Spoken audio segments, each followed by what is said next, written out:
All right, fifth graders, today you are going to learn how to add mixed numbers. So if you remember, a mixed number is a whole number that has a fraction right next to it. If you do not have your anchor chart packet that you either got from school or printed off, I want you to pause this video and take a minute to make your anchor chart.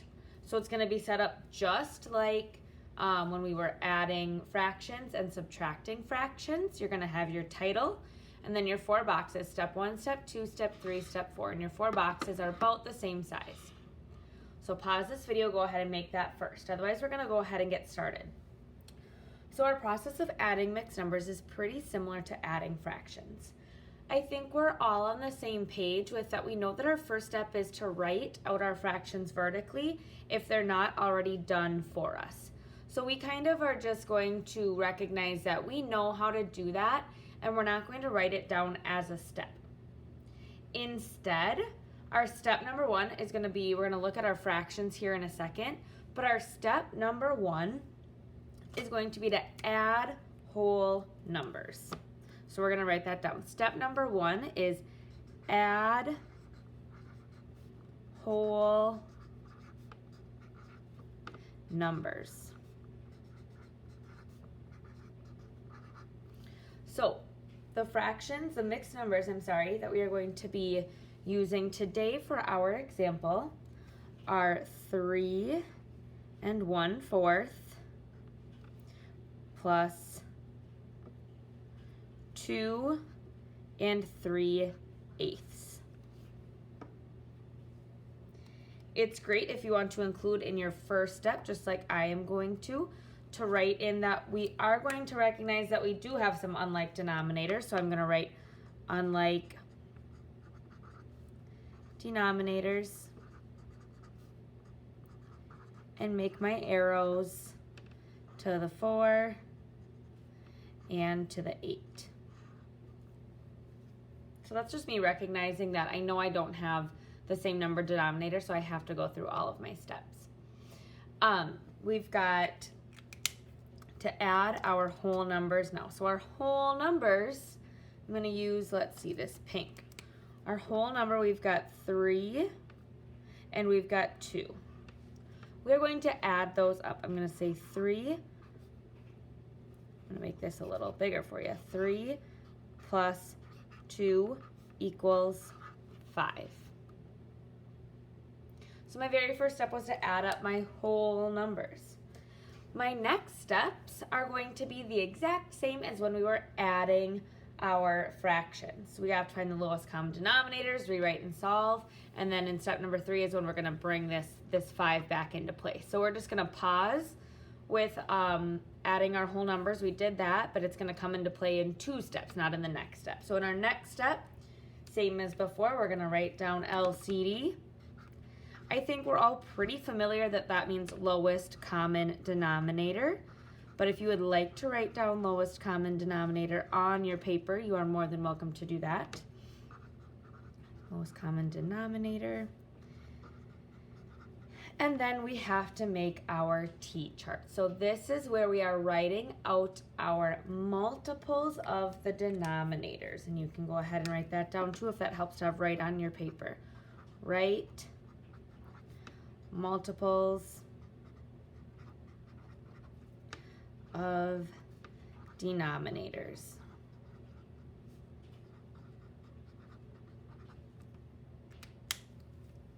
Okay, so we've got our lowest common denominator. We're going to write down the multiples of our denominator. I'm going to make my T-chart. You're going to make your T-chart. And we're using our denominators from our last problem. Don't get confused and think we're using our whole numbers. These next steps are just like what you're familiar with adding fractions. That's basically what we're doing for this next step, is we're not even bothering to look at those whole numbers. So right here, you've got 4 and 8 that you are trying to find those multiples. 4 and 8, because those are your denominators from problem 1. All right, so our multiples of 4 are 4, 8, 12, 16. Remember I say do 4 or 5. We'll just do 4 right now. Then we've got 8, 16, 24, 32. So now I see that I actually have 2 common numbers in both rows. I see that I have 8 and I have 16. I found 2 different common denominators. Remember, there's going to be an infinite amount of common denominators that you can come up with, but we're looking for the lowest common denominator. So if it helps you to even like circle that lowest part so that you remember, we're looking for the lowest one. That means the smallest number. So I'm going to go ahead and I'm going to circle with my black marker. I want to use 8. 8 is the smallest number of the ones that I circled, of the ones we have in common. 8 is your lowest common denominator. Okay, so we're going to bring that down into step 3 here. So this step 3 is up to you. Some people like to rewrite the whole thing where they're rewriting 3 1/4 plus 2 3/8 because they don't want to forget about those whole numbers. So if it helps you to make sure that you've got that 3 and that 2, you can write it like that, but for starters, I want you to copy exactly how I'm going to do it. So I'm going to rewrite and solve. That is our step number 3. We can write that at the top. Rewrite and solve. And what I am going to do is I am going to write down this right here one more time at the very top. I got to save room so I can do my math down here, but I'm going to write 3 plus 2 equals 5 so that I don't forget about my whole numbers. Sometimes we forget because it was a couple steps ago and we forget to come back and add this 5 back in at the end, so you can always just write that right at the top of when you're rewriting and solving. So go ahead and copy down exactly like I have, and now we're going to rewrite and solve our fractions. Because we don't need to change our whole numbers, we're just trying to rewrite these fractions as larger equivalent fractions. So I've got 1/4 plus 3/8. Got what it's going to equal. You can say times blank times blank. So go ahead, take a few seconds, make sure that this is filled out completely so it looks like this. And then we can go ahead and start our rewriting and solving. So the LCD that we're going to use, remember, is 8.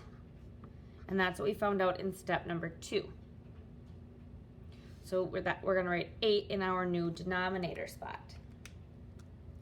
Now we're going to go through and we're going to work through and rewrite our fractions. So we've got 8 times what equals 8. 8 times 1, so we do 3 times 1, which equals 3. So 3/8 stayed as 3/8 because 8 was the common denominator that we needed. 4 times 2 equals 8. So we do 1 times 2, which equals 2. So we rewrote 1/4 plus 3/8 as 2/8 plus 3/8. If I do 2/8 plus 3/8, what do I get? I can say equals 5/8. I'm adding my numerators and I'm keeping my denominator. So then we can't forget about our whole number. So right in between here, I'm going to use a different color so that you can see it nice and clear. We'll use this blue. We've got 5 and 5/8. Let's circle that. So 3 1/4 plus 2 3/8 equals 5 5/8. Now we can't forget about our final step, which is to simplify, to see if we can simplify. So go ahead and write that at the top, simplify. And we're pretty good at simplifying now. We have a whole anchor chart about it, so if it helps to have that anchor chart out with you when you're simplifying your problems, I recommend having that right next to you. But we have to find the factors of what's in our fraction. So again, we don't have to worry about the whole number when we're simplifying. We can't simplify whole numbers. We just have to worry about that fraction.